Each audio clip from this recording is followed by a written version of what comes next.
Actually, yes. Kasi sa totoo lang, nung nakita ko siya, ang pogi-pogi niya.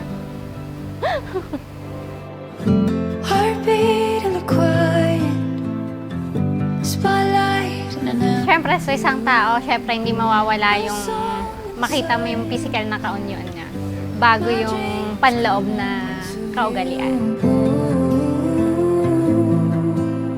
A light in the dark, the Kasi bright parang star. nagaan ang loob ko sa kanya eh. Maganda. Siyempre, kung tayo siya maganda. Quality.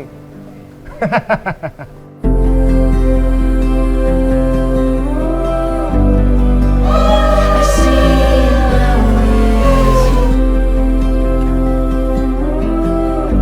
Nung dumating si Melchor sa buhay ko, syempre may blessing na dumating sa amin bukod sa kanya. Nagkaroon kami ng anak which is natuto ako kung ano yung ginagawa, yung pinapayo sa akin ng magulang ko noon, nararanasan ko ngayon.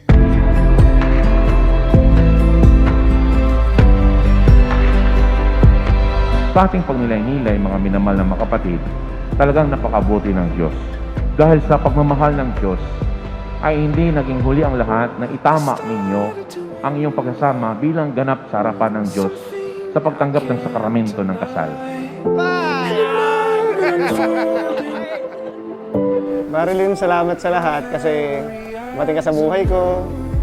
Nalagaan mo. Nagkaanak tayo ng dalawa. Nalagaan mo sila. Salamat. I love you.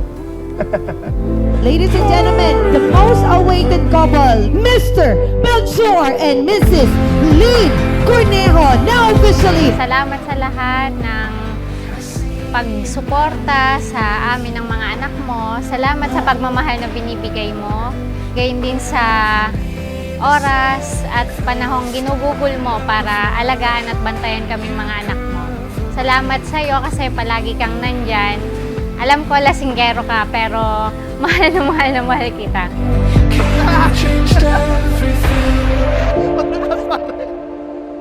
Marilyn, Melchor, kailan may hindi kita pagtataksilan suot mo at makaingatan ang singsing na ito na siyang tanda ng aking pag-ibig at katapatan sa ngalan ng Ama at ng Anak.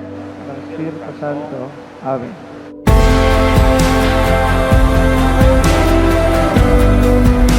I see Dahil ito yung utos sa atin ng Panginoon.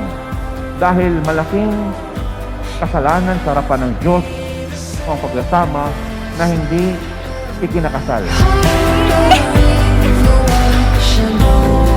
Gusto ko lang sabihin sa iyo, Melchor, na mahal na mahal na mahal na mahal kita, pati ng mga anak natin.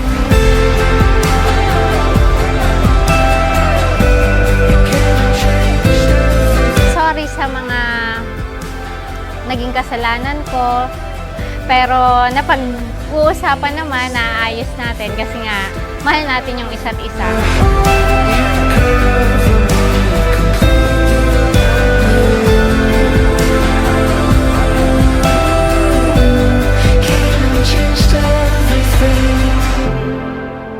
Promise ko sa'yo, ngayong kasal na tayo, ay magiging isang mabuting asawa at isang ina ko sa mga anak natin at mamahalin kita habang buhay kasama ng mga anak natin.